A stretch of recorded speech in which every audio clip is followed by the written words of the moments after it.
going on, guys? As you already know, I'm a big Berserk fan, and I thought it would be cool if we started a video series in which I go back through all the chapters of Berserk and reread them with you and give some explanation, do a little trivia in between, and give some context to certain situations and talk about the themes, the symbols, where stuff came from in terms of like movie references and book references. So yeah, without further ado, guys, let's start with Berserk, the Black Swordsman. Alright, so this kicks off volume 1 of the series. A very nice piece of cover art right here. We got Guts on the cover. Of course, at this point in the story, we don't know who his name is, but we see he's got black spiky hair, a sword, various arrows in his hand, and a repeating crossbow. And if you look closely enough, you can already see his mechanical arms. So something has happened in this guy's past that is truly gruesome and has caused him a lot of pain and anger. And then we see a picture of Guts hanging from some sort of structure.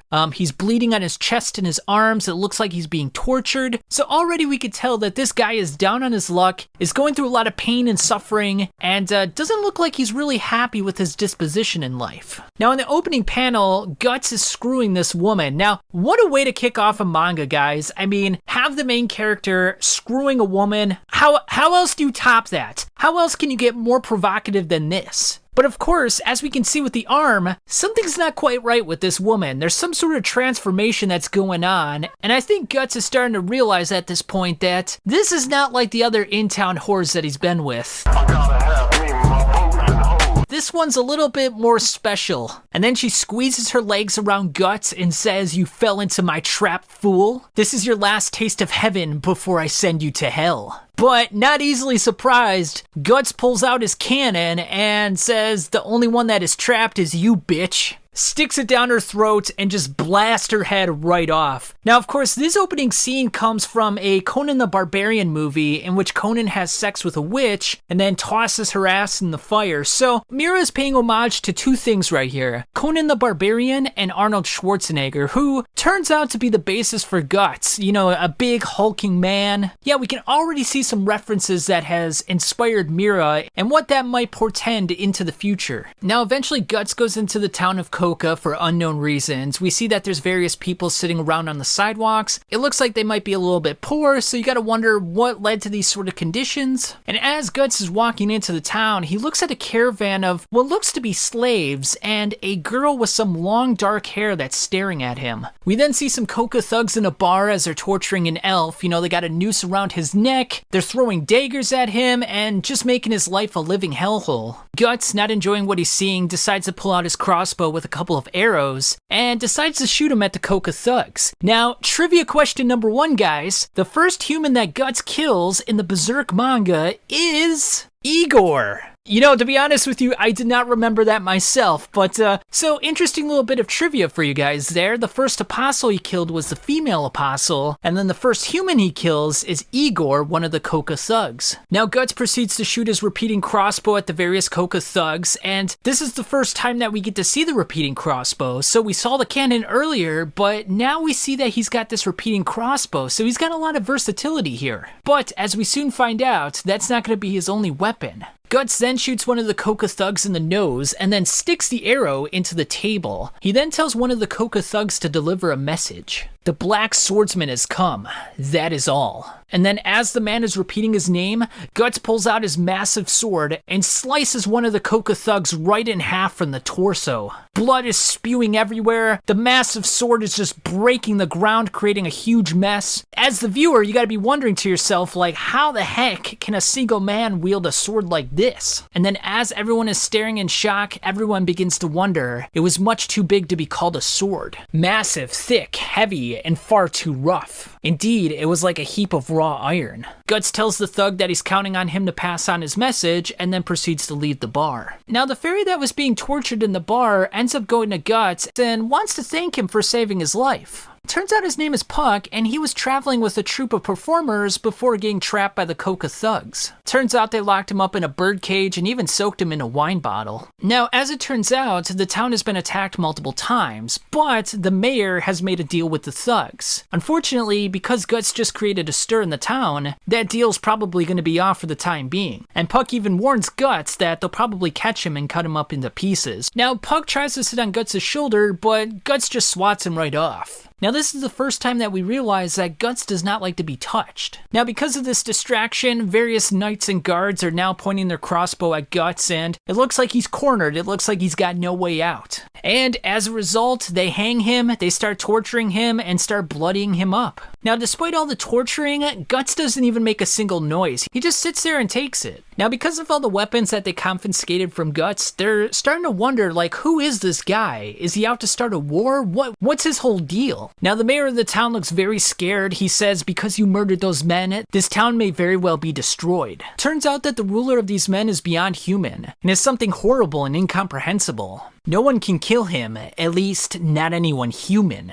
Now, Guts claims that he knows all about this type of person. He says that he's a monster and that he eats human flesh. And as it turns out, the wagon full of women and children turn out to be his sustenance, which is very gruesome and dark to think about. Guts then claims that the mayor is only out to protect himself, so the torturer decides to burn him a little bit. One of the Baron's men then informs him about the Black Swordsman, someone that the Baron seems to know about. The mayor then arrives as the Baron is eating his meal and attempts to apologize for what happened earlier with the vagrant, i.e. the Black Swordsman. The mayor then attempts to negotiate with the Snake Baron, but the Snake Baron tosses a human ear towards him. The Baron then looks at a suit of armor and says that all he cares about is the sound of snapping bones crushed under the hoofs of his horses. I don't even need an excuse. None at all. We then see a dark shadow looming over the castle as the Snake Baron says, "The Black Swordsman?" Guts then begins to wallow in his prison cell as he notices a hunk of flesh off in the corner of the room. And the first words out of his mouth are, "You again?" So this is something that has tortured him in the past and looks like it's been part of his life for quite some time now. "Get away from me!" Puck then enters the prison cell with a set of keys. He tells Gut that he's come to repay his debt and that elves have a strong sense of duty. He begins to touch Guts once again, but Guts just yells at him. Puck's body begins to glow brilliantly as he touches Guts and heals his wounds. We elves got all sorts of powers. We can heal wounds, we can sense people's emotions, we can even make people happy. And after this is done, the Black Swordsman finally admits that his name is Guts. Puck then notices a strange marking on the Black Swordsman's back, something that appears to be engraved into his very skin. Guts remarks that it's the brand,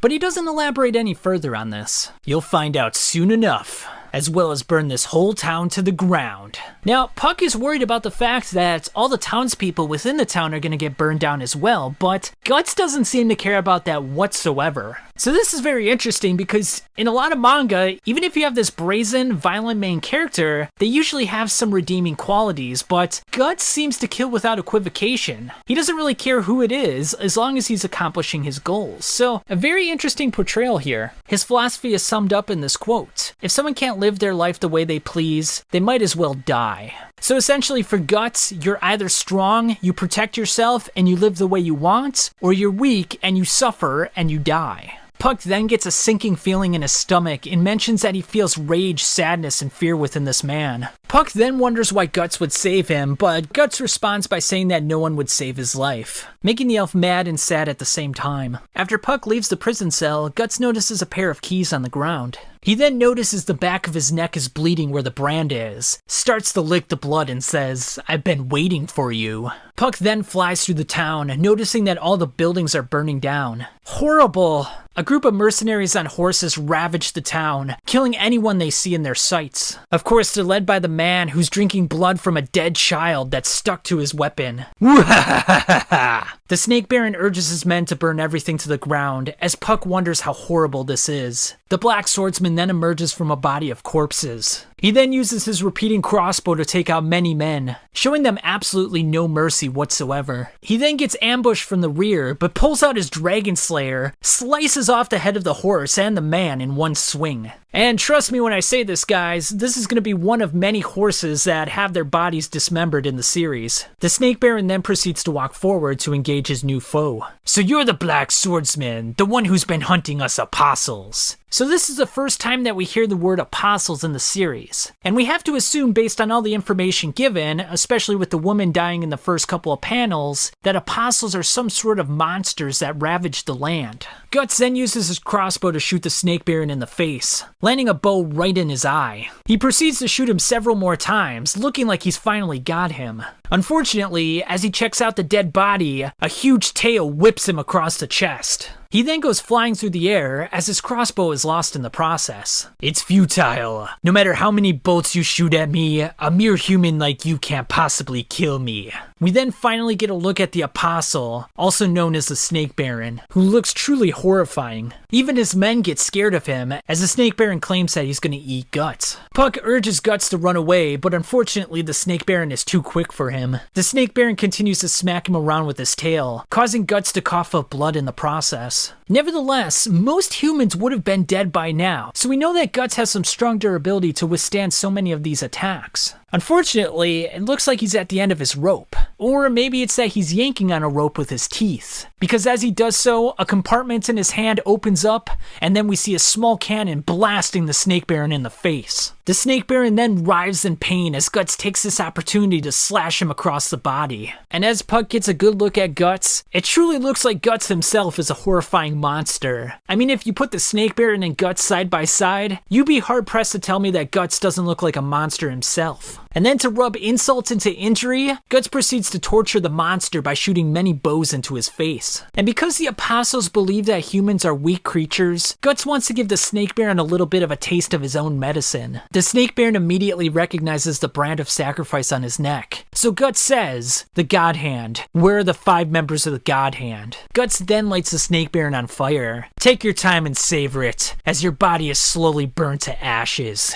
The Snake Baron begs for someone to save his life, as we see Puck shuddering in horror as Guts clenches onto his chest. So already right now, even though we've seen that Guts is this brutal savage, there is some part of his humanity still left. Although it's very faint at this moment. And finally, having done what he wanted to accomplish, Guts puts his Dragon Slayer back on his back and walks out of the town without another word. So the second installment of Berserk starts with Guts in a forest, and he hears something calling for him. "You cannot escape us. You cannot escape." Now, it should be noted that Kentaro Miura actually colored these panels. However, they were never released in the Dark Horse edition. They're thusly called the Lost Colored Pages of Berserk, so they are out there on the internet if you want to take a look for yourself. Otherwise, I put them in this video as well, so you're seeing them right now as I talk. And then we see these dark spirits going for Guts. You know, he's pulling out his Dragon Slayer again. And we got this really nice panel of a bird flying through the sky. Now, this might be a little bit of foreshadowing on Miura's part. You know, this might be representing Griffith, the White Hawk. Who knows? And then we see Puck on the bird, and the bird drops down to the tree. He even thanks the bird. He's like, "Thanks, mister." Now, as it turns out, Puck is looking for Guts, and he mentions that, oh well, maybe some wolves ate him or something, which is kind of interesting because we don't know it at this point, but later on in the story, Guts was chased by wolves after he killed Gambino and left the mercenary band that was taking care of him. So a little bit of foreshadowing on Miura's part again. And then Puck finally meets up with Guts. You know, Guts is all bloodied and bruised up. He's very tired because he just fought off all those spirits. Now, Puck offers to heal Guts again, but Guts is more concerned about the fact that Puck is following him around. So even when someone has offered help to him, you know, he knows that Puck can heal him. He doesn't really care. He's just like, "Why are you bothering me? Get out of my business already." And even though Guts is this brutish man, Puck's like, "You know what? I want to hang around you for a bit. I got nothing else going on in my life right now. Like, let's be buddies." And Guts, obviously, he doesn't take a liking to this, so he just tosses him into a puddle of water. "I don't like elves, and I don't like you," says Guts. And he elaborates that the reason that he doesn't like him is that he views him as a weakling. And because he's a weakling, he feels like he wants to crush him. Guts eventually walks off, and Puck yells, "You bastard!" Now it starts to rain, and we see a caravan approaching Guts. And the man inside even offers him a ride. Again, not wanting to take anyone's help, Guts refuses. Now this might be the first moment in the Berserk manga in which Guts expresses some sort of empathy for others. It turns out that the reason he doesn't want to go in the caravan is because he's being pursued by evil spirits. And if he were to go in the caravan, he would put them in harm's way. So even though it's very subtle, we see a little bit of compassion on Guts' part. Now inside the caravan is Puck. He's right by Colette, the little girl. Now a trivia question for this chapter. It's not officially stated in the manga who this man is. However, in the 2016 anime, this man, Colette's father, is given a name. What is his name? Pause the video if you want to answer the question. Otherwise, if you want to be spoiled, his name is Adolf. By the way, what's your name? It's Guts. I'm Adolf. And my daughter is Colette. Now, before Guts enters the caravan, we notice a bunch of spirits in the woods, so very ominous, a little bit of foreshadowing on Mira's part again. Guts notices that Puck's already in the caravan, and Puck's like, hey, I got here first, so don't be bitching at me this time around. I'm not following you. Colette shows Guts some kindness by offering him some homemade wine, and she inquires about the wounds on his body, and he says, like I said, evil spirits are after me. Now this next part's pretty funny because Adolf is like, by the way, is that some sort of sword? Are you serious? What else would it be? You know, it's got a sharp pointy end, it's got a handle. I mean, I get it, like, he's trying to make a reference to the fact that it's so big, there's no way anyone could wield it. How could it be a sword? But I thought it was just kind of funny because it's so obviously a sword, and yet he's asking, what is that, a sword? Like, it's like if someone saw you with a piece of bread and like, what is that, a piece of bread? Yeah, dude, like, have you not been a human for the last 50, 60 years? And then Adolf even makes a comment saying, it looks like you could cut a horse in half with that thing. Which is funny because we just saw that in the previous chapter. Now, Adolf mentions that he doesn't really have much respect for the profession of killing people. He doesn't really like mercenaries. And it makes a lot of sense because he's a priest, so I mean, he's not going to have any respect for mercenary or warriors or anything like that. But the real reason that he doesn't really have respect for them is because his nephew ended up dying 5 years ago in some sort of battlefield. And then Guts is like, well, he died doing what he wanted to do, right? I bet he was happy. And then the next part is very ominous and a little bit of foreshadowing again. Of course, once you die, that's it. Nothing comes after that. Nothing at all. And there's a bit of seriousness in his face right here, so you could tell that there's obviously gonna be something after death. I mean, he's obviously being chased by evil spirits, and the way he says it just feels very ominous, and we know that there's apostles running around in the world, so there's probably something in the afterlife that Mira is teasing out right here, but obviously that will come in another chapter. Now, I thought it was sweet here that Colette gave Guts a blanket when he was falling asleep. That was a really nice moment. I don't think I ever realized this before, but I think Colette is like developing a little bit of a crush on Guts, which, you know, is going to be the first of many. You know, we got Colette, and then later on, Casca, Farnese, Shirka, they all develop a crush on Guts at some point. So I guess the first one that we see in the manga is Colette. Now, during Guts' dream, we see that he's in this labyrinth, an eyeball is staring at him, and he's running through like shallow water, and then someone says, you cannot run away from us. He eventually steps on a spike, it goes right through his foot, and then we see a gigantic creature, the creature that we saw in the previous chapter, bearing down on him, and he starts to scream in a panic. And then when he wakes up, he's stabbing an incubus that was giving him this bad nightmare. And as it turns out, they're evil spirits that give people nightmares and feed off of their fear. Now, what's really interesting about this is that if you've read H.P. Lovecraft, this bears a distinct resemblance to Cthulhu. So definitely an inspiration for Mira, and you'll see a lot of those inspirations show up in future chapters as well. Guts mentions that the reason that he's being chased by such monsters is because of the brand. It turns out that the brand summons them, and just then, Guts notices that his brand is bleeding right now, so it's battle time, guys! Now, this is an interesting quote. When Guts leaves the caravan, he says, incubi are born of mixed blood and sexual fluids of those who died filled with hatred and malice. Which means that somewhere around here, there must be some corpses of bandits or the like who have died violently. Now, of course, we haven't gotten to this point in the manga yet, but the first thing I thought of was Corcus. Now, he was a man that was filled with a lot of hatred and malice, and the way that he died was in the arms of a apostle woman, the very apostle that Guts kills in the very first chapter of the manga. So you would think that maybe in the afterlife he turned into an incubi. Just a thought. Obviously there's no verification, it's just headcanon, but just something interesting to ponder. Now it looks like the horses are getting stuck in the mud, so Colette decides to get out of the carriage and decides to help him out. Unfortunately, a spear goes right through her abdomen, killing her on the spot.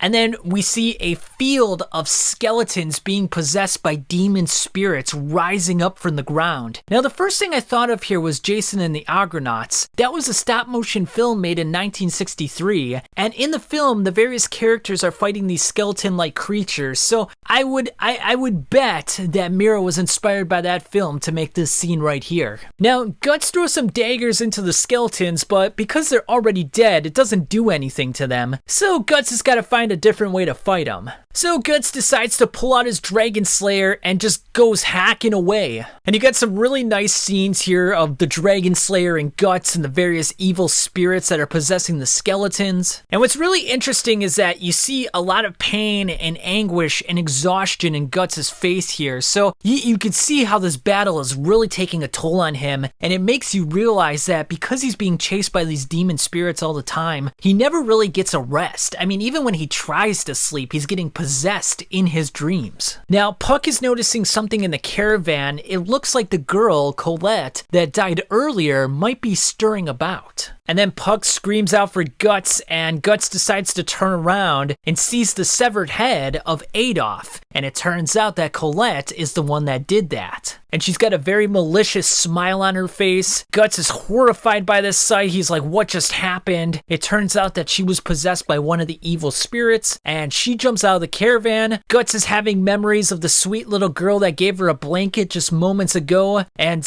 in this moment, Guts gets stabbed right in the abdomen. So you have chosen death. He's of course shocked by this, but not wasting the opportunity, Guts decides to just lop her body off there and then. Obviously, he's got no choice at that point. But it looks like there may be some tears coming from his face, so even though he's this brutish, vicious person, does have some empathy. He does have some positive emotions that are sort of repressed within his very being. But of course, there's no time to concentrate on that. He's got to get back to slicing up the skeletons. And as he does so, he begins to puke. You know, the situation is just getting the better of him here. I'm sure the fact that he just killed Colette is weighing on him greatly. Just a really nice panel here, this full spread panel of him just jumping through the hordes of skeletons, just lopping off their various bones and such. Finally, day breaks. We see Guts leaning on his sword. The skeletons are all cut up to bits. You know, he's exhausted. He's been spending his whole night fighting these things. And then we finally see the spirits leaving the skeleton bodies and just going off into the air. So it's like, yeah, he was successfully defending himself, but he didn't really accomplish anything because the spirits themselves are unharmed. So it's like, they'll just attack him again some other night. Guts then takes a look over at Colette's body. You know, Puck is really sad. He's like, it wasn't your fault. Don't worry about it. But Guts surprisingly just starts laughing and he's like, yeah, you know, whatever. Shit happens. Like I said, anyone who gets killed because they got caught up in someone else's fight is a small fry. If they can't live their life freely, they're better off dead. And then he says, if you're always worried about crushing the ants beneath you, you won't be able to walk. Now, the various spirits all start telling him that it's useless. They start laughing at him and you belong to us and you're our sacrifice. Guts is obviously exhausted and now they're sort of messing with his mind a little bit. They're making him a little stir crazy. So he decides, you know what? Stop the voices. He just raises his cannon up in the air, fires it off so that he could just kind of get a little brief moment of silence. And yeah, that's it. He's done with the battle and he decides it's time to walk off. But before Puck decides to leave, you know, he looks at all the wreckage and he's thinking to himself, this is the world Guts lives in. It's just an absolute hellhole. And with that, Puck decides, you know what? No matter what the circumstances, I'm going to stick with this man nonetheless. He saved my life, and yeah, that's it. This time, we're going to do Berserk, Guardian Angels of Desire. Now, this is the first mini arc of the series. It's still part of the Black Swordsman arc, but it's a lot longer than just like a one-shot issue. You know, in the first episode, we had the battle with the Snake Baron. The second episode, we had the battles with the skeletons.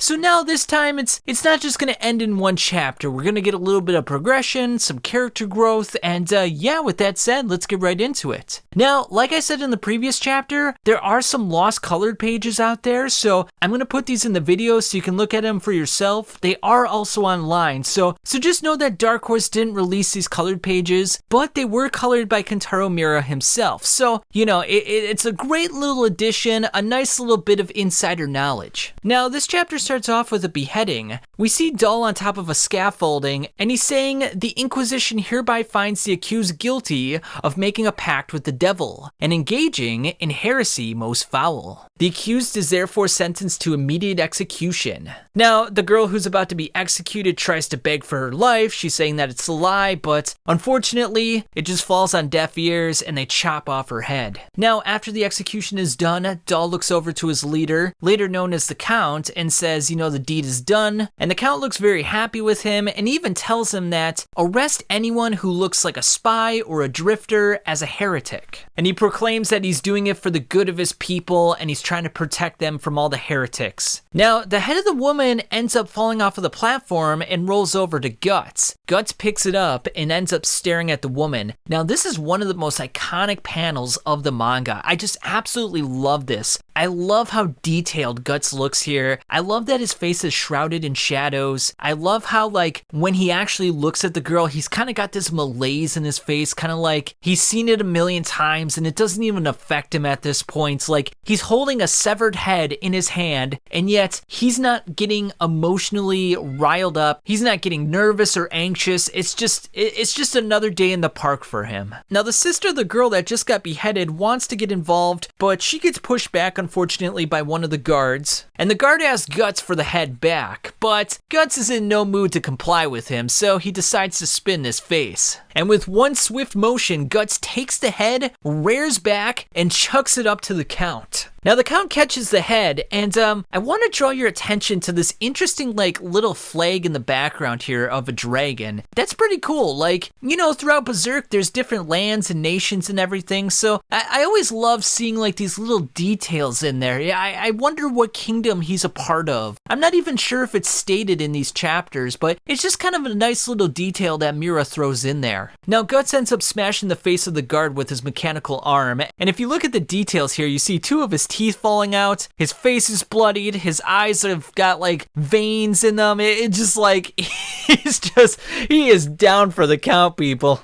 Now, when the Count inspects the head, he sees something rather interesting. He sees the brand of sacrifice on the girl's forehead. Now, the reason that this happened was because Guts took blood from his own brand and painted it onto the girl, if you will. Now, the Count immediately recognizes what this mark is. I mean, of course he does. We're gonna find this out soon enough, but he's fairly intertwined with the brand of sacrifice, if you know what I mean. Now, Guts points over at his brand of sacrifice, and we see that it's bleeding. So, the fact that it's bleeding means that there's an apostle nearby, and the fact that he's taking the blood from his neck from the brand of sacrifice and pointing at the Count, that yes, I know that you're the apostle, Count. You're the reason that I'm here. You're the reason I'm in this town, and I'm gonna end up killing you pretty soon. Now, the Count knows who the Black Swordsman is, and he's actually rather amused. He's like, a declaration of war, perhaps. He proceeds to squish the woman's head and then just starts laughing. And I think it's really interesting here that, like, the way Miura portrayed his head in this one panel, it almost looks like a baylet. He kind of drew it in like an egg-shaped fashion. So I don't know if he did that intentionally to just kind of draw your attention to the fact that he's connected to the baylets in a way. I'm not really sure, but I'm sure that's some foreshadowing on his part. Now we see Guts running throughout the town. Of course, he made a ruckus, so he's got to get out of there before the guards get him. But unfortunately, he gets cornered and the guards beat him to his exit. Now, because he was conspiring with heretics, they're gonna capture him, and if he decides to resist, they'll kill him. Of course,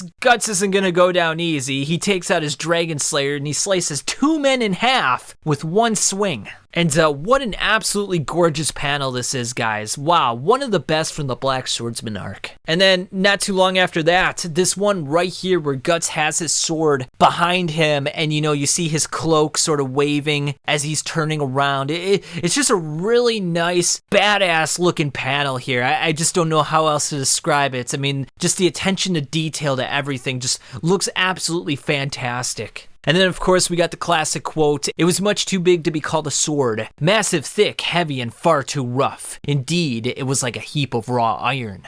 Now, the remaining soldiers charge, but Guts is just slicing through them like butter. The soldiers think he's inhuman.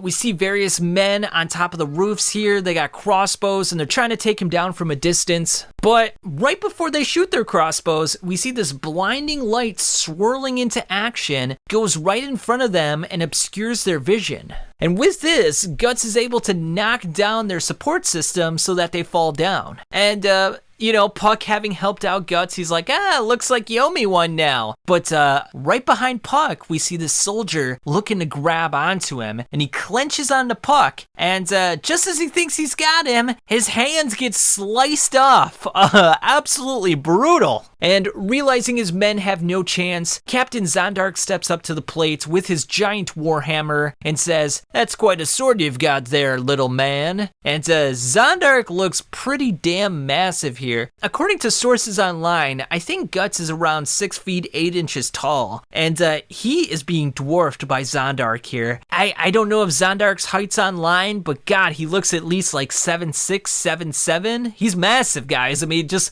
look at him. Now, Zondark takes a swing at Guts, but Guts just kind of dodges easily. He doesn't even look fazed by it, to be honest. It doesn't look like he's putting in a lot of effort. It's just kind of like, whatever. I dodged your little swing there, big guy. Nice try. Zondark continues swinging away, even taking out his own men in the process. So you can tell he's just a very brutish man.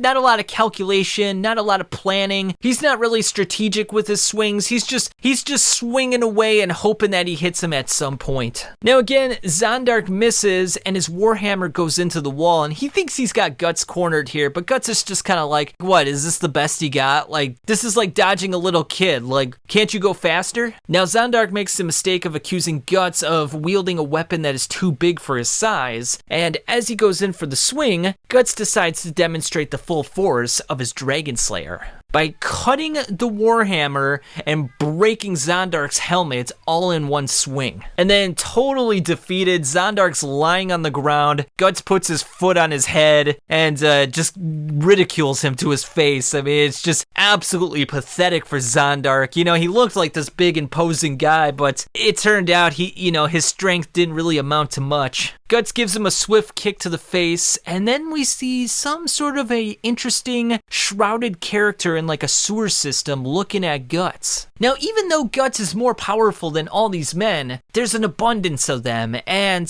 the sheer numbers alone is going to overwhelm him at some point. He's eventually going to get tired. So he's got to find a way to escape at some point. But luckily for him, someone throws in a smoke bomb that shrouds the entire area. Now, with this distraction, the man in the sewer system tells him to come over. And having no other option, Guts decides to take his advice, and he escapes with him. As it turns out, everyone in this town is afraid of being accused of being a heretic, so everyone is very suspicious of each other, so, no one looks too friendly. Now, the small man takes Guts to this very interesting little lair, if you will. It looks like a medical lab or something. We see a skull on the counter, and it looks like a jar with snakes and like various measuring instruments. We see various bone models in the background. It looks like human skulls and animal bones and just really interesting stuff here.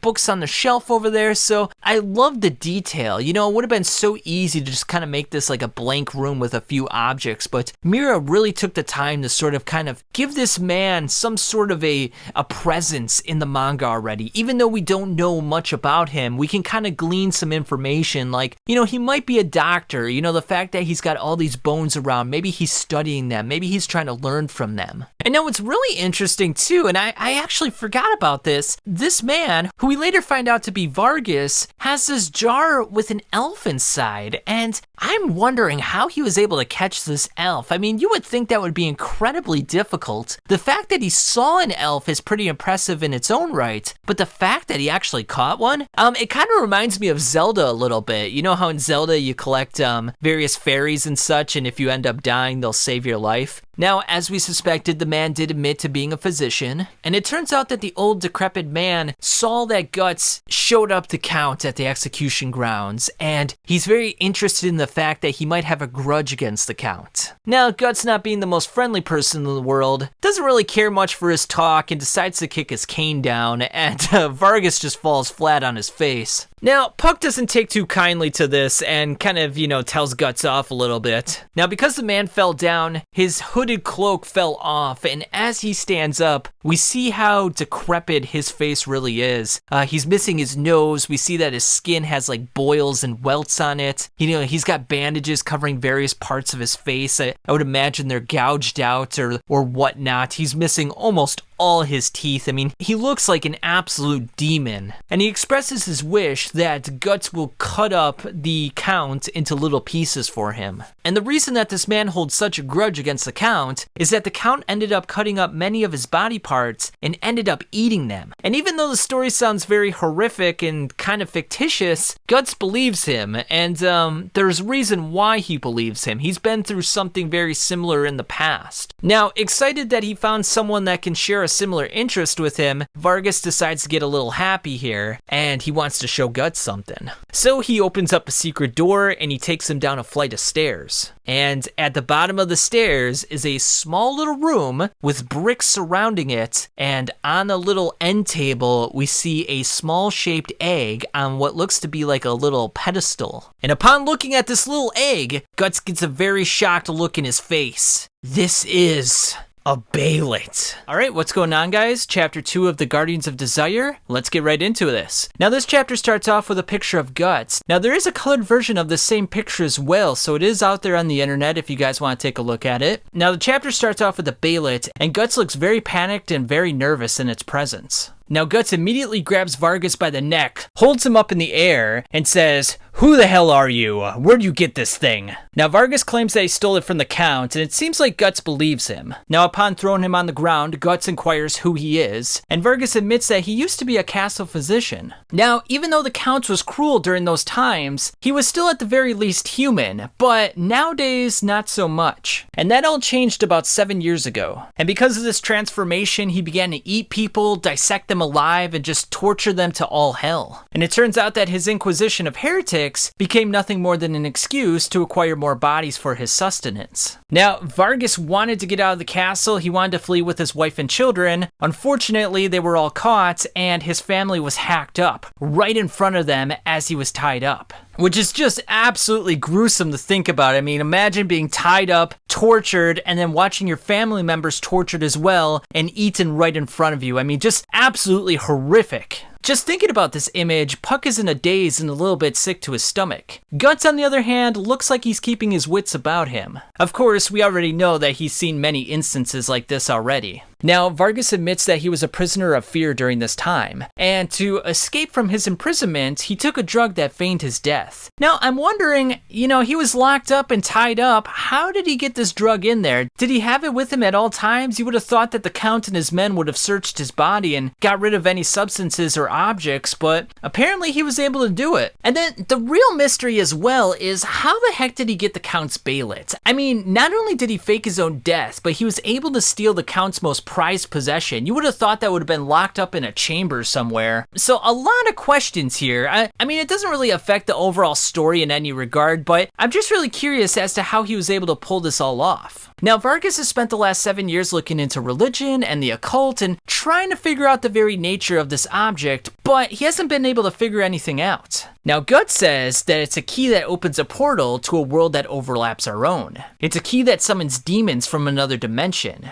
that have manipulated the dark side of human history since ancient times. Now, if you're a fan of Hellraiser, this is very similar to the Lament configuration, and it has been noted that Kentaro Miura was a big fan of the series, so definitely some parallels there. And then Guts mentions that the Baelid summons the 5 members of the God Hand, and we just see these dark shadows and a big ball in the background. Of course, this is all going to make sense later on, but for now, it's very ominous, dark, and mysterious. And upon hearing this, Vargas and Puck are very nervous and shocked. Now at the castle, we see that Xandark's in a delirious state. He's very hurt. He wants to kill the Black Swordsman. His Majesty the Count comes in and is wondering what is going on. Now as Xandark is frantically screaming that he wants to kill the Black Swordsman, the Count tells Dahl and the others to leave the room. And he's not taking no for an answer. Now I thought this next scene was kind of funny. Like Xandark is so pissed off that he lost to the Black Swordsman that he's banging his head against one of the walls. And then the Count puts Xandark in a chokehold and says, "You want to kill the Black Swordsman, right?" And to grant his wish, he opens his mouth and this huge slug-like creature comes right out. And after releasing it, he says, "Take it inside of you, my daemon." Very disgusting and very ominous, I gotta say. Now, one of the castle guards says that they found out the location of the Black Swordsman. Now, Dahl wants to act quickly, but the Count says, not so quickly. We need to catch him off guard here. We'll just send one man. And that one man turns out to be the demon-possessed Xandark.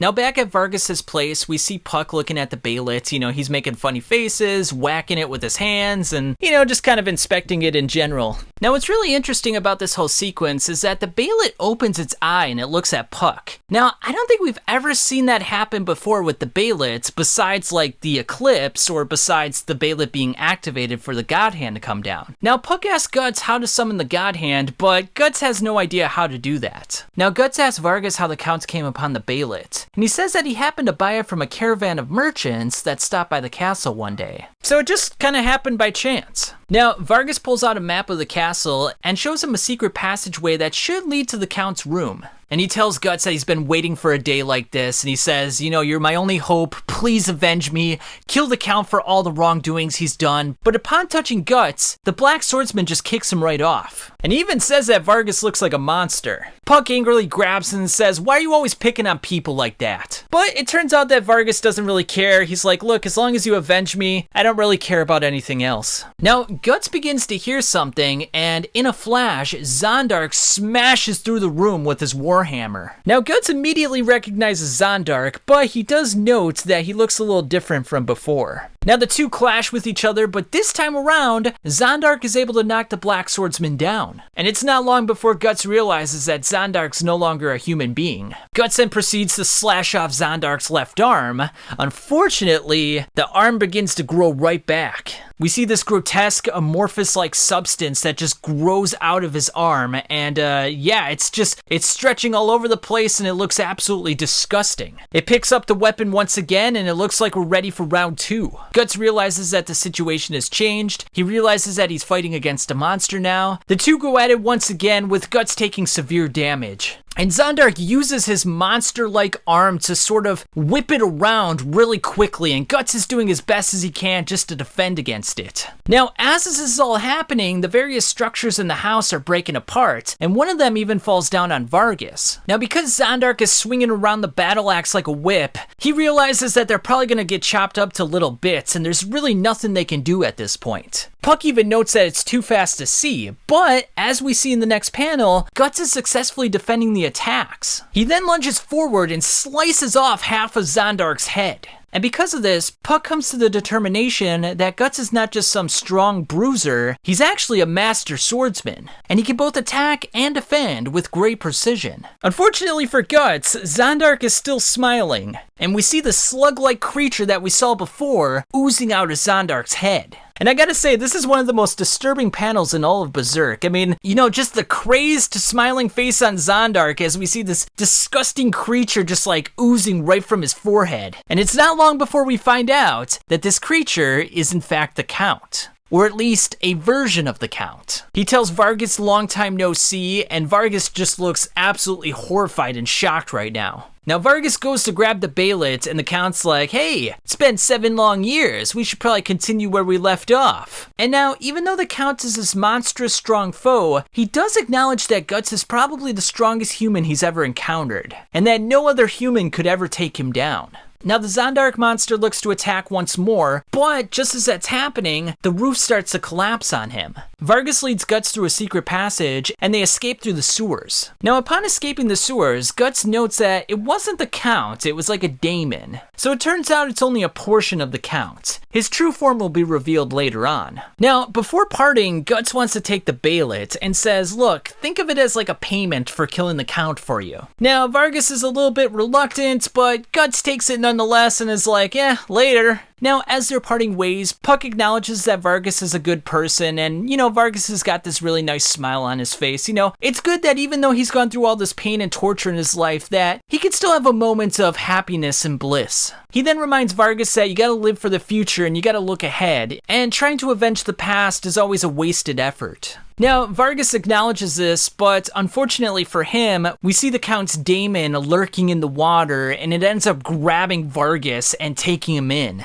Now, as Guts is walking through the town, Puck remarks that, hey, you could have at least taken Vargas to a safe place. I mean, it was kind of rude of you to leave him like that. And Puck's like, well, you're sharing the same mission after all. I mean, you're allies. Why don't you just help each other out? And Guts is just not having any of this. He's like, allies? Me and him? I can't be bothered by some good-for-nothing bastard acting like we're friends. He'll end up dragging me down with him. And to further rub salt in the wound, he's like, that goes for you too, Bug. Now, Guts hears a conversation behind a wall that there's going to be another execution today. And it's supposed to be a warning for a certain person, which Guts realizes that it's for him, meaning that Vargas most likely got caught. Now, Guts proceeds to inspect his various weapons and just get ready for the next battle while Puck is telling him, hey, we need to do something here. But of course, Guts is not really listening. He just puts on his cannon arm and is just being very silent right now. Now, Puck flies off, and Guts begins to reminisce about Vargas. He reminisces about the fact that his entire family got sliced up, and it happened right before his eyes, and it was his sons and his wife. And he begins to touch his brand, and, he thinks about the fact that he's like, please avenge me, and, Guts is getting very emotional, very angry, so it seems like Vargas's pleas for help, his pleas to be avenged, are not going on deaf ears. It seems like Guts is definitely thinking about it at some level. Now, currently, Vargas is at the execution ground, and the Count quickly finds out that the Bailet is gone, which means that the Black Swordsman likely has it. Now, Puck notices that Guts came to the execution grounds, and he's very exuberant. He's like, oh, you came, great, now we can save Vargas. But it looks like he got the wrong idea, because Guts claims he just wants to watch him die. And he's like, hey, if you care so much about Vargas, why don't you do something about it yourself? And then Guts callously says, the reward for ambition too great is self-destruction. Self-improvement is masturbation.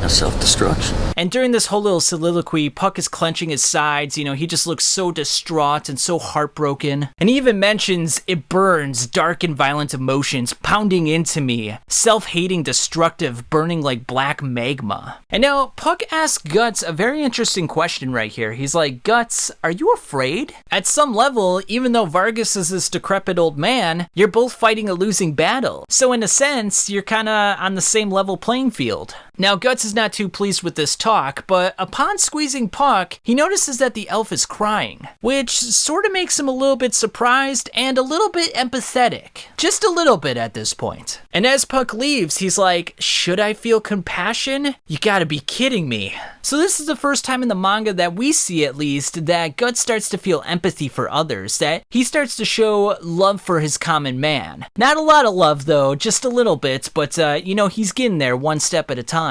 Now, what's interesting here is that Puck starts getting a splitting headache because of all the fear, anger, and sadness in the crowd of people. So the swirling emotions around the execution are affecting Puck in a negative way. Now, the executioner raises up his axe and is ready to kill Vargas, but Puck comes flying in at the last moment. He's like, I'm gonna save this man. He's been such a good guy to us. He's given us so much information. I gotta do it. But unfortunately for him, he just bounces right off of the axe and does nothing to it.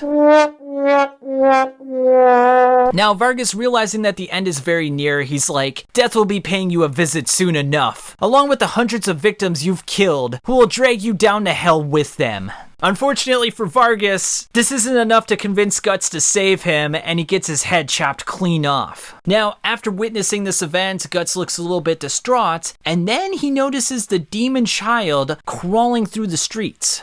And not only that, the demon child's head turns into Vargas, almost as a reminder that, hey, you had the opportunity to save him, and now the memory of his dead spirit is gonna haunt you. Now the Count is very pleased by what happened, and he's like, it didn't show up after all, did you, Black Swordsman? So he's probably thinking, I probably scared him off. He's too scared to come in and fight me head on. And off in the distance, we see a mysterious girl watching the event, and she looks a little bit perturbed by it. Now, outside the castle, they're dragging Vargas's corpse to a heap of other corpses, and as they're about to toss his head right in, the Black Swordsman himself shows up in the dead of night. He takes down the two guys and looks at the head of Vargas, and he says, I won't fail like you. And now, because it is nighttime and he's surrounded by dead corpses, the evil spirits rise up from the corpses and start attacking Guts. And they're screaming out his head, we want the Count's head, and they start wrapping themselves around Guts' body, and even one of them gets into Guts' body and he begins to laugh in a very maniacal fashion. So just like Colette got possessed by one of the spirits, Guts got possessed by one as well. Luckily for him though, his will is strong enough where he's able to scare them off. He then tells the spirits that this is my fight, mine, a person of flesh and blood.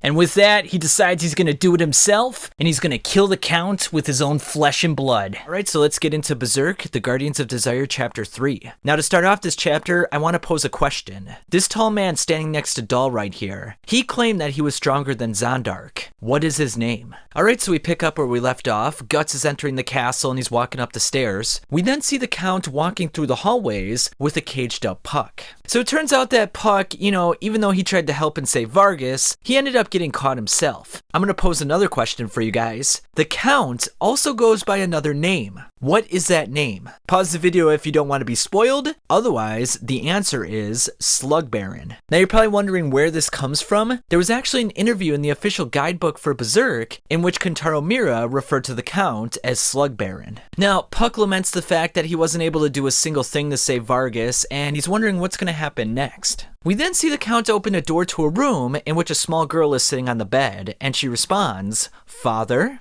And we find out very quickly that the girl's name is Teresa. Now the Count presents Puck as a gift to Teresa, and he's wondering if she likes it. Now by all indications, it looks like she does like the present. The Count mentions that he doesn't want to let Teresa out into the world yet because it's still impure, and he's got to get rid of all the filthy heretics. Now he looks to embrace her or hug her or something, but she absolutely panics and just goes into a fit. And he gets very angered and perturbed by this, and he's like, "You still won't let me touch you." Now he bids her goodnight, and she looks to tell him something, but she's like, just forget it. Now outside the room, Dahl tries to consult the Count, but he's just seething with anger right now, and he's just like, "Leave me be." We then see him in emotional distress, but then he notices that the Black Swordsman has entered his castle, and he gets a devilish smile on his face. Now as Guts is walking up the stairs, he sees the shadow of a vicious monster, and it turns out to be an even more monstrous, grotesque form of the Count / Zondark. And I love this little quip by Guts here. "You're prettier than the last time I saw you." The Count-controlled Zondark then begins to flail his arms around and looks even more menacing than the last time they fought. Guts proceeds to pull out his crossbow and begins shooting at the Count, and it looks like he deals some significant damage. Unfortunately, this monster is very resilient and just attacks Guts right away. Guts then realizes that arrows aren't going to do the job, so he whips out his Dragon Slayer and slashes across the Count's chest. Now that portion of the Count's body begins to fall down the stairs, and it looks like it's all over, so Guts is like, okay, I'll resume my normal business and get back to work here. Unfortunately, he gets hit from behind by one of the tentacles. Now as the Zondark / Count monster comes up to Guts, he mentions the fact that if he gets cut in half, he just keeps regenerating and gets stronger. And as we can see, his body doesn't even look like a human at this point. We can only see part of Zondark's face. We can't even see like his arms or legs or anything. It's just a monstrous entity at this point. Now, like every bad guy in an action movie, he gave away a little bit too much information and said, "I can't be killed unless you cut my head off," which Guts proceeds to do right away. And what a badass looking panel this is right here. Guts holding the top half of the Count's head right on top of his Dragon Slayer. However, the Count's head is very resilient here. He begins to manifest these tentacles that start wrapping around Guts' sword and claims that he'll feed off of Guts' body just like he fed off of Zondark's body. So even though though it's very easy to cut the parasite, destroying it completely is a different matter. This has got to be one of the coolest deaths in all of Berserk, because Guts decides that he's going to take his sword with the count stuck on it and smash it up against the wall, just like, you would smash a fly with a fly swatter. Now, unfortunately for Guts, the count parasite warns him that, well, this is only a part of me. I'll be waiting for you upstairs. So this was just the appetizer. The main course is still to come. Now, Guts is getting very tired at this point. He's lost a lot of blood, he's getting a little bit woozy, but he reminds himself that he can't give up. Now, inside of Teresa's room, Puck begins to wonder if Teresa's gonna eat him, but she's like, no, I'm not gonna do anything like that. Now, Teresa's like, well, I understand why you don't trust me. I am the Count's daughter after all, but he's a different person since that day 7 years ago when her mother died. Now, she mentions that 7 years ago, she was just a baby. Now, that's kind of interesting because that would suggest that Teresa's only 7 or 8 years old right now? Because I would have guessed she's at least 13, 14 years old.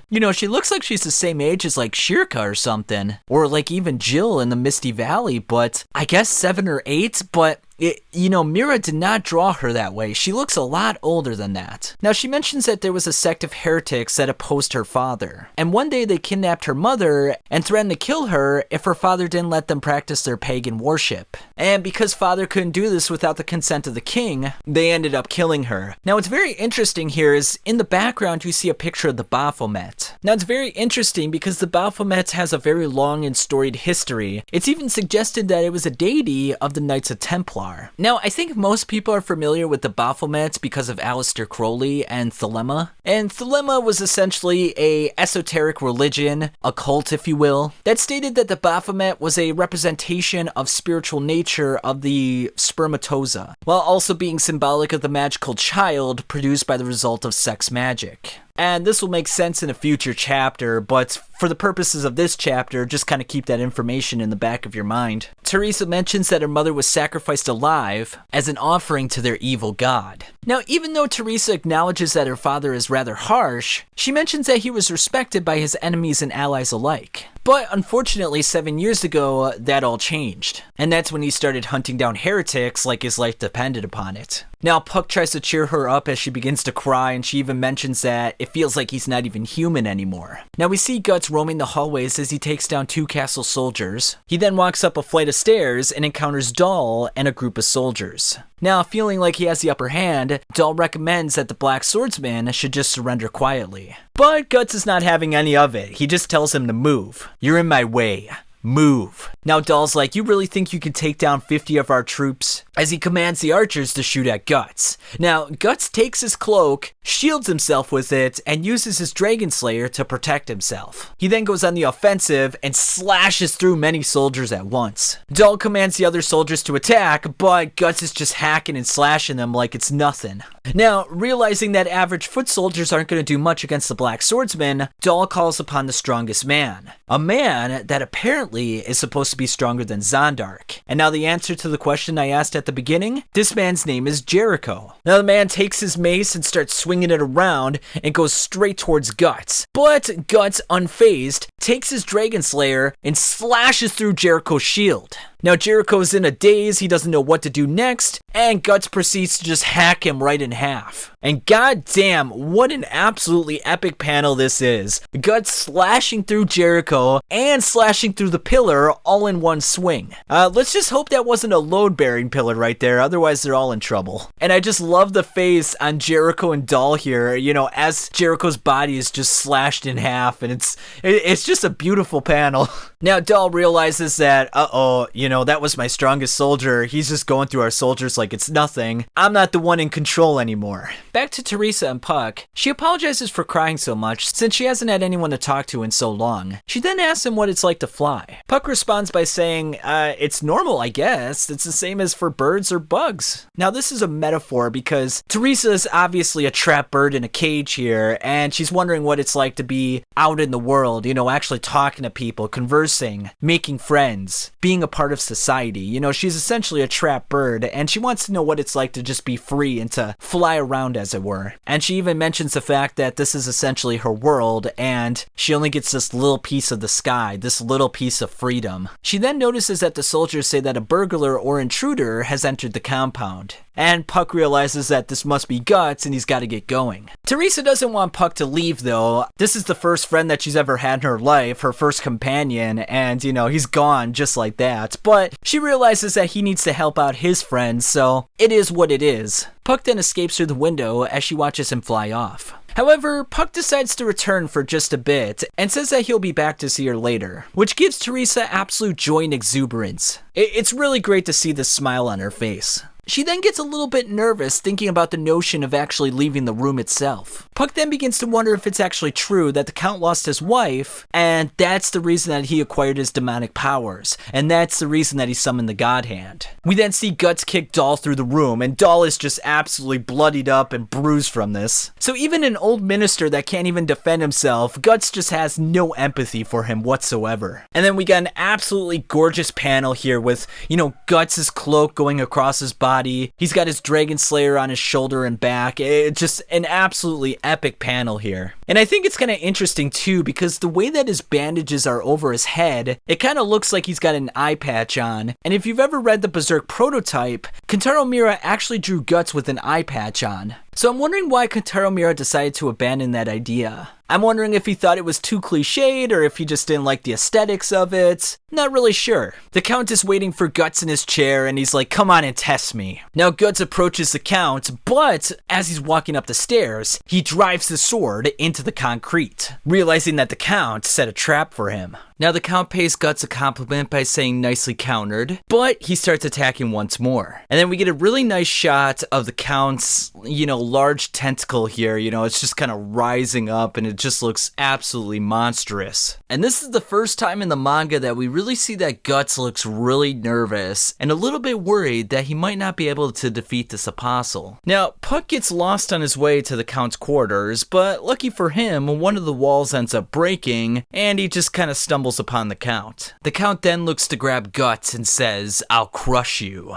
And we get a really nice full-page spread here with the Count and Guts, just absolutely magnificent. I mean, words can't do it justice. It's just such a high level of art here. It's simply amazing. And now Doll gets a look at the Count, and he's absolutely horrified, but Guts has got no time to react to this. He's just got to start hacking away and hope for the best. And again, the Count reminds Guts that it's futile to slice him up, because every time he does so, he gets bigger and stronger. Now, because the Count is taking down many pillars within the palace, Teresa's room begins to crumble and the doors begin to open up. She then walks over to the door, gets a little bit nervous, but remembers Puck and decides that she's got to get the courage to walk out by herself. Meanwhile, Guts is hiding from the Count. He's using the various pillars to stay out of his line of vision. And as the Count is looking for the Black Swordsman, Guts decides that he's got an idea and he's looking directly at Doll. The Count then thinks he's found the Black Swordsman. He sees the cloak behind one of the pillars and decides to just crush it down. Unfortunately for him, it was merely Doll wearing the cloak of the Black Swordsman. We then see Guts off to the side as he lunges forward and slices into the Count. Unfortunately for Guts, this was just a surface wound, and he gets whipped right back. And with Doll dead and Guts wounded, Puck can merely look on in absolute horror. Now the Count acknowledges Guts' quick thinking, however he claims that it's irrational to think that he can defeat him, considering the fact that he is beyond human. He then says it's impossible for someone with a brand on their neck to be able to survive this long. And he reminds him that because of that brand, he's engaging in a war of pain and fear. And it's just meaningless to keep fighting on and on like he is. And thus he recommends that he should end it now and just be done with his misery. And then we have a really nice line by the Count here. He says, "Divine providence cannot be thwarted by man's efforts." And this is a rare moment for the Berserk manga because it's very rare to see Guts in absolute dread and sorrow like this. You never see him scared, and this is one of those few times. The Count then begins to batter him around even more. He grabs onto his leg with one of his tentacles and just starts whipping him around. And this one panel here where Guts is just thrown into one of the pillars as it cracks down, and then you just see him hung over a pillar, in absolute pain. It looks like he might be passed out. I mean, it's just a very sad sight, and you really feel feel for the guy as well. You can't imagine how much pain he is in right now. And then the final scene of the chapter just has the Count looking down at Guts, laughing as he looks down at his helpless prey. Alright, so now we're on Guardians of Desire number 4, and this one starts off with a really nice colored page of Guts killing a dragon. Now, interestingly enough, his sword is called the Dragon Slayer, yet he's never killed a dragon inside the manga. The only instance of him killing a dragon is on this manga cover, which I gotta say looks pretty badass. I mean, this is absolutely epic stuff by Kentaro Miura once again. Now, like some of the other previous chapters, there's a couple of colored panels in here that were not released in the Dark Horse editions, and I'll show them to you right now. So we got this really nice one of Guts here where he's got the bandages over his eyes, the Dragon Slayer is on top of his shoulders, you know, he's just looking like a badass, just absolutely epic stuff. And then we got one of the Count here, you know, as he's looking down at Guts, and we got Puck off in the distance looking down at the situation. I really love this one. I mean, this just conveys so much emotion, so much tumult, so much action, so much pain. It's just absolutely gorgeous work once again. And, you know, it kind of does look like a cock and balls, but that's a story for another day. And then we also got a picture of Griffith here as well. Of course, we don't know that it's Griffith. We just see this cloak and this weird armor and this helmet, and we're kind of wondering to ourselves, like, who is this man? What has he done? And what kind of powers does he have? Now, this one starts off with the Count grabbing Guts, saying that it's over. Now, Guts is still out of it, but Puck is trying to wake him up. He's like, come on, it can't be over. You gotta get up. Now, the Count reminds Guts that, you know, no matter how hard you try, you've come to the limit of your fragile form. Now, Puck isn't going to just accept this lying down, you know. He's like, what the hell did you just say? Look at yourself. You used to be a human yourself. And then he remarks, he's like, you got those powers because you wanted revenge on the heretics, didn't you? And then he even remarks that the truth is, you became this thing to run away from the pain inside of your own heart, to run away from yourself. Now, this is really critical information, and I think it explains the reason a lot of people become apostles in Berserk. You know, it's not so much that they're giving into evil, it's they're looking for a way out. They're looking for a way out of their misery. They're looking for a way out of their miserable existence. Instead of facing up to the challenges, they just want an excuse to inflict harm upon others. And because of this, they throw away their humanity and they prove once and for all that they in fact are the fragile ones. Yes, they may be strong. Yes, they may be killing machines. But really, that's all a guise just to cover up their own insecurities. Now the Count's like, well, you're quite talkative for a little squirrel. And I love this little image of Puck here. And he's like, squirrel? And he's holding a nut and he's got a squirrel tail. So even in a situation like this, Miura can inject a little bit of humor to sort of interject some levity and to kind of take the edge off just a little bit. Now the Beyblade comes out of Guts' satchel and lands on Puck's head. It then rolls off and the Count notices it. And he's very happy, he's like, you saved me some trouble here, but Puck is not in the giving mood right now. He doesn't want to hand it over just like that. Now the Count gives chase to Puck as Puck starts flying through the air, and after a pebble hits him in the head, that's the end of Puck. Now the Count looks to squish him just like a bug, but unfortunately for him, Teresa walks through the door, and she screams no, and this is the first glimpse she gets of her father in his monstrous form, which proves that she was right all along, that, you know, he wasn't human anymore. Now because of the ghastly sight, she hides behind a pillar, closes her ears, and just begins to cry. Now of course the Count is none too pleased with this, and he looks over at Puck with a menacing glare. Now unfortunately for Puck, he's just kind of paralyzed at the moment. The fear has overwhelmed him to the point where he can't even move his body. But luckily for him, 3 knives go into the Count's face. And the knives were thrown by none other than Guts himself, who's dragging his body up and grabbing onto his Dragon Slayer once more. Now Puck is very sad and angry because he's like, well, why the heck were you acting like you were dead this whole time? I was worried about you. And we kind of have this really nice moment here where Puck is crying into Guts' chest, and Guts looks down at him. You know, he doesn't say anything, he's not really thinking anything, but he's not angry, which is kind of a big improvement for Guts' personality and his growth as a character. It kind of shows that, you know, he's more accepting of Puck. I feel like in the past, he would have just flicked Puck away, but he's allowing Puck to show his emotions, and he's being that quote-unquote shoulder to lean on. Now, once Guts realizes that he's got to get back in action, he's like, not good enough. Just 2 or 3 broken bones. If you're gonna stop me, you better crush my skull or pierce my heart. And he refers to the Count as a slug, which sort of validates our theory theory in the last chapter that, Mira called him the Slug Count. Now the Count is just sick of Guts at this moment, so he decides to kick him right in the chest. Guts falls against a pillar, gets knocked out, blood is spewed all over the place, and it looks like it's all over. The Count's going in for the kill, but then Guts gets a very menacing glare in his face. And he grabs Teresa's arm, whips her around, and holds her in front of himself like she's some sort of human shield. And of course, this is a very nice tactic on Guts' part. He realizes that the Count's not going to kill his own daughter, so this is the perfect opportunity to catch him off guard. And with the Slug Count focused on his daughter, Guts whips out his cannon, opens it up, and blasts him right in the face. And goddamn, what an epic panel this is, guys. I would love to see this panel colorized. It would just look so epic. Now, Guts looks to finish the job, but unfortunately, his hand still won't grab onto his sword properly. We see it shaking a little bit, and it looks a little distorted. So he realizes he's got to use something else. So he decides to grab the handle of his Dragon Slayer with his mouth. He leaps into the air and slices off the head of the Count. And again, we got some magnificent manga panels on Mira's part. It's just absolutely gorgeous and horrifying at the same time. And now Teresa and Puck are both shuddering with fear right now. They're like, what the heck is going on? But Guts has just got a crazed look in his face. He's got blood coming from his mouth, blood on his head, but he looks absolutely evil right now. I mean, he just looks like something out of hell. And Puck realizes that was all part of his plan from the beginning, to use Teresa as a shield to distract the Count. Now the Count is on the ground, half a head, defeated and everything, and he's like, damn you! And I love how Guts just takes a small knife out and he just starts cutting into the Count's face. And he did the same thing to the Snake Baron as well. As soon as he got the upper hand, as soon as he knew that the battle was over, he decided to gloat a little bit and throw a little bit of salt into the wound. And then he's like, I'll show you the limits of a human being.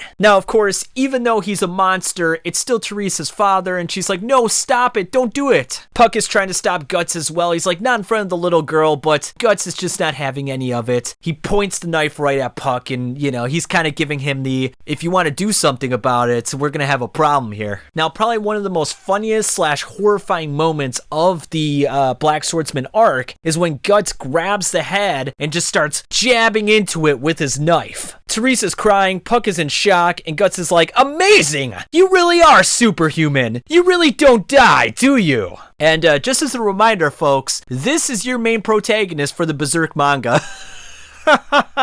Oh my gosh. And I will assure you, you won't find many main protagonists like this one. Now, to stop the pain, the Count ends up tripping Guts with his eye. And, Guts is just lying down and he starts laughing in a crazed manner. Kind of reminds me of like the Joker from Batman. The more horrifying, the more gruesome the situation, the more he enjoys it. But then we see the blood flowing to the Baelet, and he's like, I don't want to die. I don't want to die!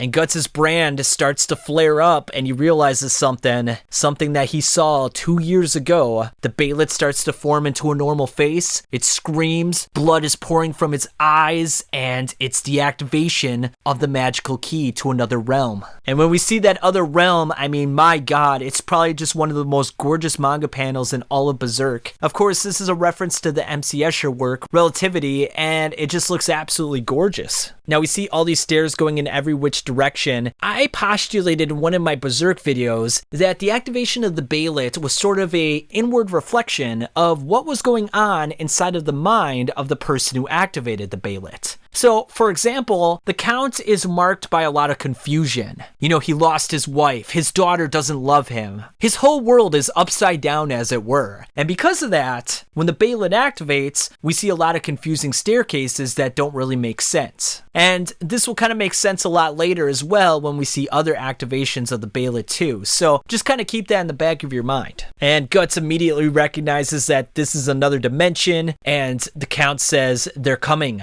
The Great Ones are coming. And Guts has just got a look of absolute dread on his face. And as the Great Ones are coming, we see the brand of sacrifice spurting copious amounts of blood. Guts is in obvious pain right now. And before we know it, we see these shadows lurking off in the distance. Now, I think these shadows might be a reference to Carl Jung's psychological model. For example, he postulated that everyone had a shadow, a deep repressed half that wasn't expressed in the outer world. And you could kind of look at a person's apostle form as like the outward representation of their shadow. Something that can't exist in the physical realm, but exist within the astral realm, the quote-unquote dreamlike realm. And as a final shot, we got these 5 cryptic figures, a fat bald man holding his hands over here, the man that we saw at the beginning with like a hawk helmet on his head, the upside down floating man with like tentacles as legs, a woman who only wears a corset and has wings covering her body, and then a mysterious man right here who's upside down. He's got on a cloak as well, and his brain is exposed, and we're just left to wonder who the heck are these mysterious 5 entities.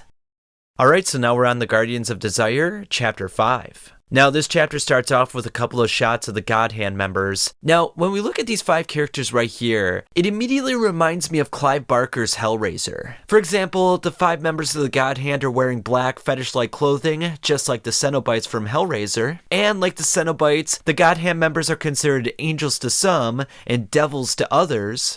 Demons to some, angels to others. Ubik bears a distinct resemblance to Butterball. The Chatterer Cenobite looks a lot like Void. Angelique, who's a female Cenobite, has her brain exposed like Void. And the Hellraiser dimension of Hell is very similar to the whole astral world. When you look at these 2 pictures right here, they really look very similar to each other, and you can tell that both were inspired by M.C. Escher's Relativity. In addition, the Bailet, which is a key that summons the God Hand, is very similar to the Lament configuration. And in Hellraiser, the Lament configuration is an object that opens the gates to hell and unleashes the Cenobites, which is basically what the Bailet does for the God Hand. It unleashes hell and it summons the God Hand. So the similarities between the 2 is very numerous. And Kentaro Miura even mentioned that Hellraiser was a big inspiration for him when he was writing Berserk. And I quote, "Is there something you used as a reference when you created Berserk's world with your imagination?" There are many things, movies like Hellraiser and The Name of the Rose. I've liked Escher for a very long time. Well, I think Berserk readers would already know this kind of thing from the behind-the-scenes features. It's also inspired by Grimm's fairy tales and so on. Now, there's one more piece of the puzzle in regards to Hellraiser that inspired Berserk, but I don't want to mention that quite yet. We'll wait till a later date until that entity reveals itself, and then we'll explore why it's so similar to a certain thing in Hellraiser. But for now, let's proceed forward. Alright, so we started off this chapter with Teresa and Puck, and Puck is just absolutely repulsed by the sight of the God Hand. And Guts is gritting his teeth, and he's looking at Griffith, and, you know, we get this really nice close-up of Griffith here. We actually saw a picture of him in the previous chapter, so this is not our first time seeing him, but this is our first time seeing him in the respect that we actually know who he is at this point. And Guts is lying on the ground, and he's just like, "Griffith!" Now, of course, the first thing we gotta be asking ourselves, what the heck did this Griffith do to cause Guts so much pain and tumult? And then Griffith looks down at Guts and he's like, "Still squirming around in your pitiful existence, I see." And Guts is like, "What did you say?" And then the God Hand looks over at the Count. You know, he's on the ground, half a head, in absolute pain and misery. And he's the one that ended up summoning the God Hand with his Bailet. And because of this, the man with the exposed brain explains that his life has cleaved open space and brought them there. And this is really interesting because the Count refers to Void as Archangel Void, which supports the whole theory of the God Hand being very similar to the Cenobites from Hellraiser because they were known by demons as some and angels by others. It's also important to note that in the Bible, there's only one Archangel, and that's essentially like the leader of the angels. So this sort of tells us that this mysterious man with the exposed brain, Void as the Count calls him, must be the leader of the God Hand. And now the Count begs Void to take Guts' life, but Void explains that they can't do that. The woman God Hand member, who we find out to be Slan, explains that the reason that space was cleaved open was the Count's attachment to life and the fear of death. And they've come here to grant his deepest desire. Now the Count's like, well, wait a minute. He's the Black Swordsman. He's your mortal enemy. He's killed so many apostles. You should kill him. And they just kind of chuckle at this whole notion. They're like, enemy? A few worthless servants, i.e. apostles, are inconsequential. They mean nothing to us. And Griffith reinforces this notion by saying the Black Swordsman's existence is beneath our notice. Now Guts is absolutely enraged. He stands up. He's in absolute pain right now. We see blood spurting from his body. We see the Dragon Slayer in his hand, and he's ready to go. Now the God Hand members are very impressed by his fighting spirit, especially Slan. And Ubik mentions that it was Femto who was responsible for branding him in the first place. Now Guts stands up and he starts walking towards Griffith. And this is a really interesting shot here, with Griffith standing on top of the staircase and Guts with sword in hand looking up at Griffith. This is actually something that happened previously in Fist of the North Star. There's actually a moment in which Kenshiro confronts Shin on a staircase like this. And it has been noted that Fist of the North Star was a big inspiration on Kentaro Miura.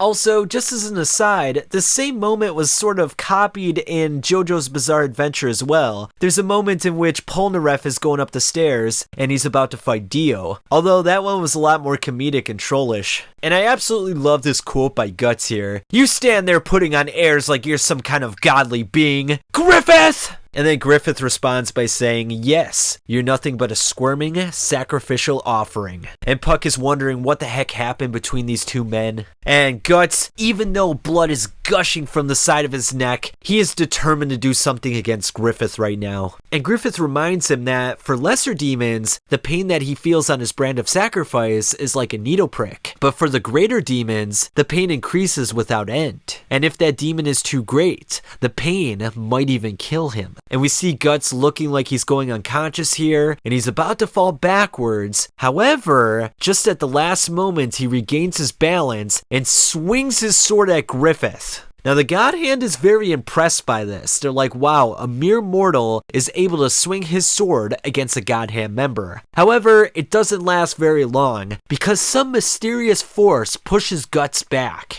He then goes crashing into a wall and is just totally knocked out. Now the God Hand is actually quite impressed by this mere feat. Even though he couldn't do anything to Griffith, the fact that he withstood all that pain is pretty damn impressive. And Slan is like, man, if that boy became one of us, I would love it. Now this is an important piece of information to kind of tuck in the back of your mind, because it's going to come up in the future as well. Now Conrad reminds Slan that he hasn't been ordained by the laws of fate, so he can't be among them. Now Void reminds everyone that they're not here for this inconsequential sideshow. They got more important matters to take care of, and that's to perform at the Invocation of Doom. And to do so, they need a sacrifice from the Count. Now the Count wants to sacrifice the Black Swordsman, but he can't do this. That's because the Black Swordsman is his enemy. Also, he's already marked by the brand of sacrifice, so he can't be marked twice. So because he's already marked by the brand of sacrifice, and because he's his enemy, he needs to pick someone else that's actually very important to him. Someone that is pivotal to his life existence. And by doing this, he'll be able to sever any last remnants of his own humanity. And Conrad mentions after this is done, a fissure in his heart will open up in which evil will surge. And then Void points his finger over at Teresa, the last person that reminds the Count of his own humanity. And Teresa is just absolutely shocked by this. She doesn't know what to think. And Femto's like, cut your love asunder, Count. Now, the Count's like, anyone else but my daughter, like, I can't sacrifice her, but that's the whole purpose of this. He's got to sacrifice the most important person to him, otherwise it won't be meaningful. Now, because the Count is already an apostle, he already went through this process once, and now we're about to find out who he sacrificed the first time.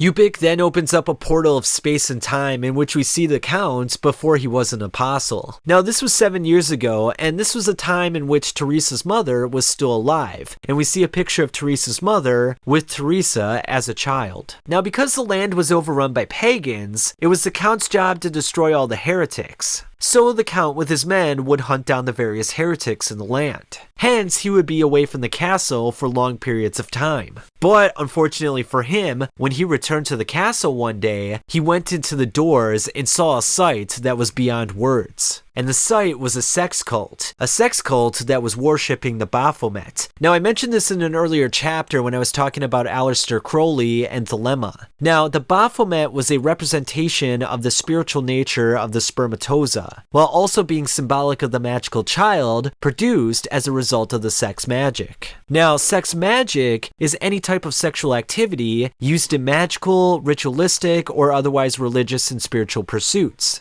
And in fact, Crowley wrote extensively on the topic of sex magic, and there's many books about the subject, and even talks about a sexual practice in which sexual stimulation is used to place an individual in a state between full sleep and full wakefulness, essentially allowing the user to commune or talk with their god. So when you put this all into context, the way that Mira drew this scene with the Baphomet in the background makes a lot of sense. And of course, the woman that is on top of the Baphomet statue is the Count's wife. So this just makes the Count go absolutely ballistic and into a rage fit. Now Teresa covers her ears and begins to cry, and she's like, it can't be true. I mean, could you imagine being in her situation? She just found out that her father is a monster/devil, and that her mother was in a sex cult and was having orgies with other people. I mean, her world is just being turned upside down within just like an hour here. It's absolutely insane. We then see the rage on the Count's face as he proceeds to slaughter everyone within the sex cult due to his blind rage. He then looks at the last living person, his own naked wife, and begins to draw his sword. However, he can't draw his sword against her because it's still his wife after all. So, torn apart by the situation and seeing that his own lover drove him to the depths of despair, he had no other recourse but to take his own life. I mean, how could he go on living like this? But as he's pointing the sword at his neck, he looks over at the table, over at the Baelit,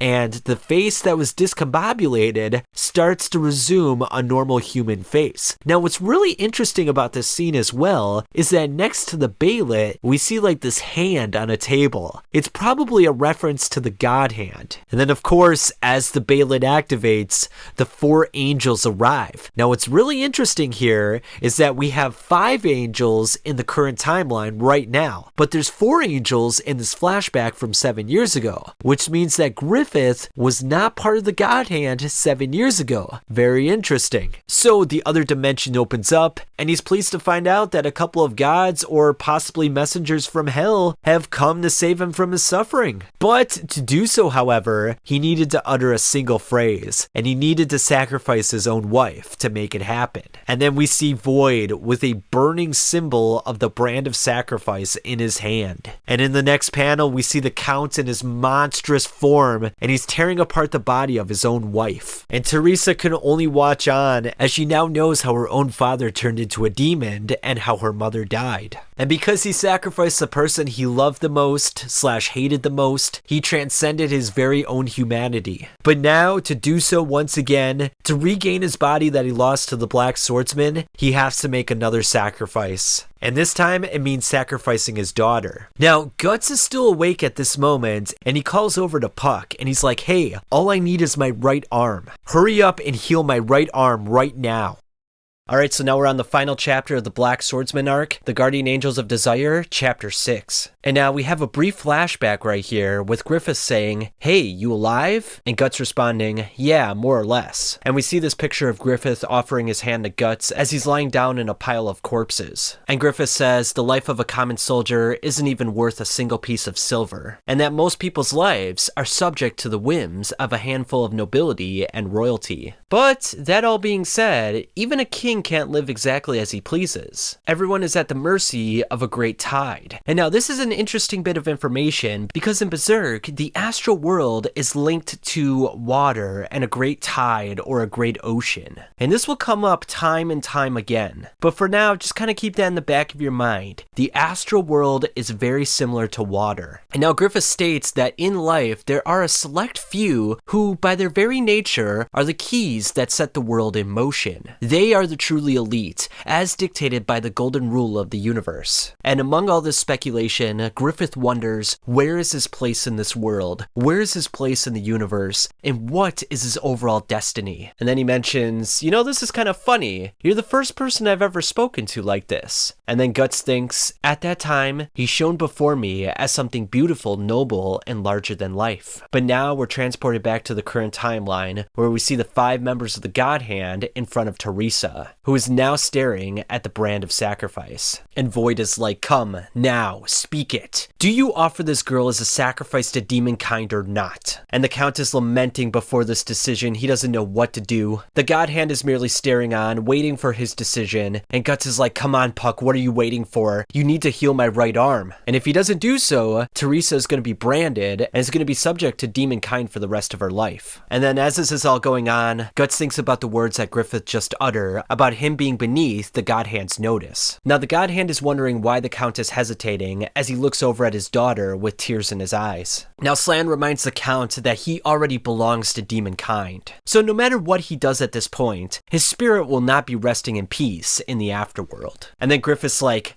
behold, Count, as he points his finger. Now this is truly a horrifying and amazing sight all at once. And Puck begins to grab his ears and he's like, what is it? It's enormous, an endless swirl of consciousness. Now remember how I mentioned that the astral world was very similar to water? Well, it also makes sense that the astral world is very similar to consciousness. Because in Carl Jung's psychological model, the shadow was the unconscious regions of the brain. And then Puck looks over at endless evil, as if all the evil in the world were gathered here. And then we see this mass of swirling spirits coming forward. And then probably one of the most magnificent panels of the Black Swordsman arc is right here when we see this mass of swirling spirits in the background with the MC Escher stairs and the God Hand and Count and Guts. It's just absolutely beautiful, and it bears a distinct resemblance to Gustave Doré's works pertaining to Dante's Inferno. Particularly, this is the second circle of hell, and circle 2 is a circle of cardinal lust. The sinners are tossed and whirled by the winds, because in life they were always tempted by their passions, so they would be tossed left and right and all around by their passions. And then Griffith reinforces the idea that this is indeed hell, although it's only a small portion. And then Griffith says, Count, the vibrations of your soul are moving you ever closer to demonkind. When your body of flesh expires, your spirit will be whisked away by a wave of demonkind straight to hell, and you shall wander within the dark swirl of souls for all eternity. Before long, you won't even be able to preserve any final remnants of your individual self. Like a drop of water, you'll simply dissolve, becoming nothing more than another swell in an ocean of dark souls. And this is kind of the point of Dante's Inferno. In hell, sinners retain all the qualities for which they were damned. And so how they lived in their mortal life is how they'll be punished in the afterlife. And that turns out to be the fate of those who get caught up with demonkind. Now Puck is like caught up with demonkind, and he looks over at Guts and he sees the brand of sacrifice on his neck. And he's like, does that mean that Guts is going to be tortured like this after his mortal life is expired? And so the Count is now left with 2 paths. He's either reborn living among the demons and continuing his existence among demonkind, or have his existence absorbed by demonkind and revert to nothingness. But by continuing his own existence in demonkind, he has to offer his daughter to demonkind as well. Void, becoming impatient, is like, speak it, one phrase, just one single phrase. We then have an internal monologue by the Count. He's like, so cold. All my blood is flowing out of my body. Is this the end for me? Only to die as some carved up monster, wretched and horrible. Only to be sucked into that vortex for all eternity. No, no, I don't want to die. But as soon as he catches a glimpse of Teresa, he can't do it. Even though it means an eternity of suffering, he can't give up his only daughter to demonkind. And then we have this really nice panel of the Count as a human being, his wife and his daughter. It's like the symbolic representation of how he views himself. Like, even though he gave himself up to demonkind, he doesn't want everyone in that picture to become a part of demonkind. So he'll save one last thread of his lineage so that she doesn't have to bear that same burden. We then see some spark of light that happens, which is really interesting. I would really like to see how this is portrayed in like an anime series or a set of movies, because it's kind of hard to see what exactly is going on here. But Void then says, the thread of fate, rift has been severed. We then see the swirling mass of souls come from the center of the vortex, and they're proliferating outwards towards the Count. And again, I'll direct your attention to the Gustave Doré piece of work, which looks remarkably similar to this panel of Berserk, which sort of reinforces that whole idea that Kentaro Miura was inspired by many great artists throughout the ages, and he took little bits of information from their pieces of work and sort of applied it to his own work, which is really fantastic. Now, as the dead are dragging the Count to hell,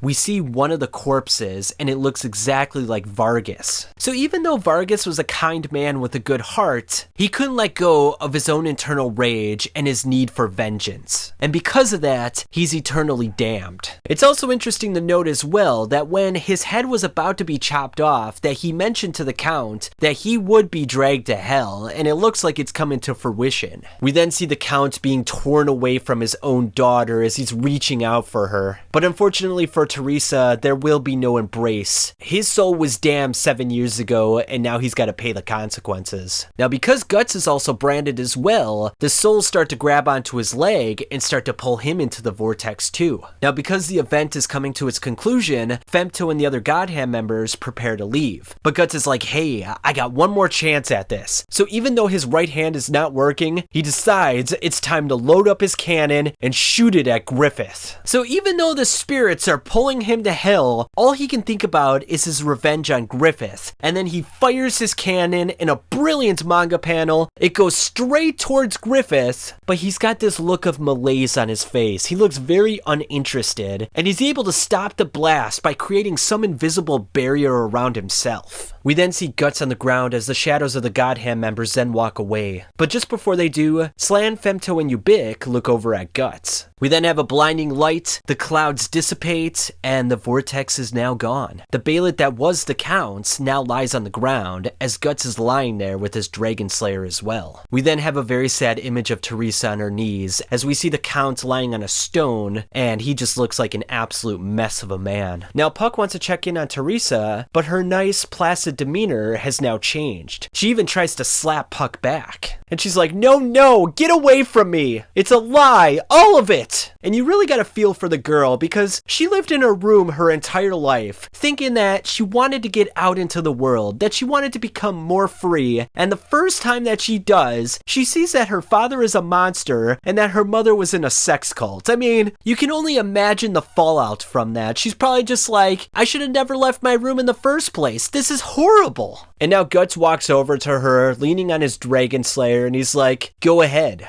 Kill yourself. And she's like absolutely shocked by this, like, what did you say? Puck proceeds to slap Guts in the face, and he's like, that's so heartless, Guts. Don't you understand what she's been through right now? And Guts doesn't waver from his position. He's like, just go ahead and slit your wrist, and then it'll be all over. You'll probably even go to heaven. You seem like a nice girl. Or perhaps you would like to go to hell. At least that way you'll get to see your father and mother again.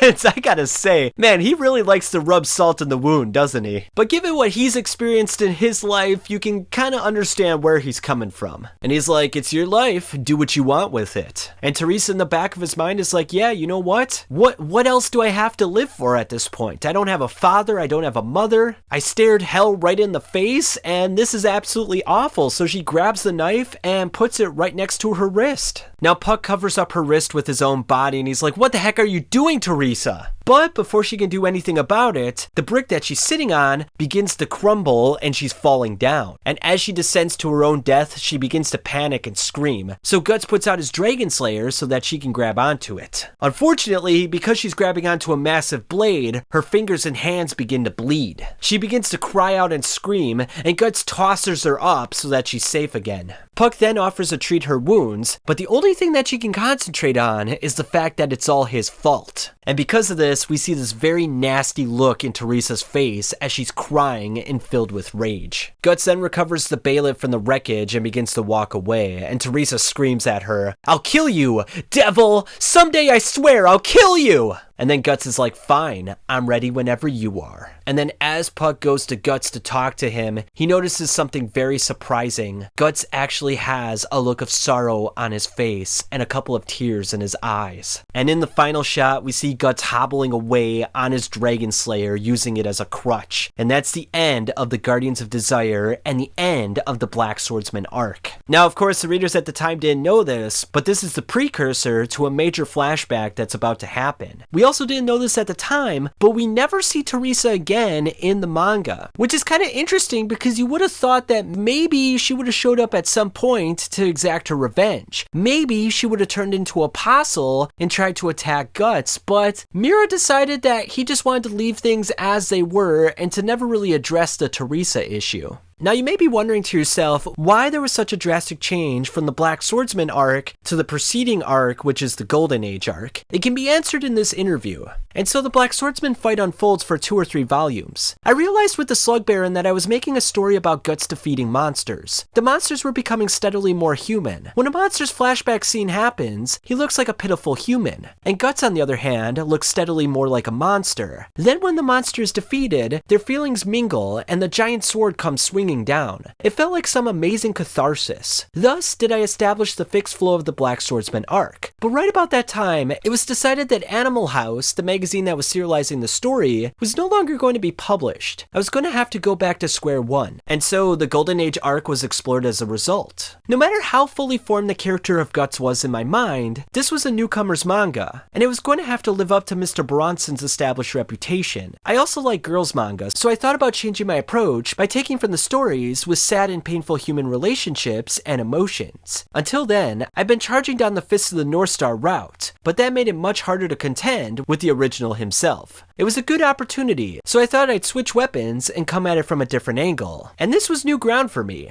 I figured maybe I could put people around me into the story, as well as memories from my youth. And as a result, we got the Golden Age arc and the Band of the Hawk. So from the image of Guts being this dark and nihilistic character to seeing his very beginnings is a very sharp contrast. And it's really interesting because Kentaro Miura even admits in his interviews that he didn't have some grand plan for Guts. He was just supposed to be this vagabond character like Mad Max or Kenshiro from Fist of the North Star. And that apocalyptic feel definitely comes through in that very first volume. But for the sake of the story, I'm really glad that Kentaro Miura decided to do the Golden Age arc the way that he did. It really creates a great connection with Guts as a character and really opened up the world in terms of what he could explore in the future. And even though we have this long divergence from the Black Swordsman arc, he does in a way go back to that same sort of character model in the Lost Children's chapters. But that won't happen for a while. And for now, we're gonna leave it here, guys, until we start the Golden Age chapters and the very beginnings of Guts' life and how that shaped him into the cynical, dark, nihilistic man that we see right now.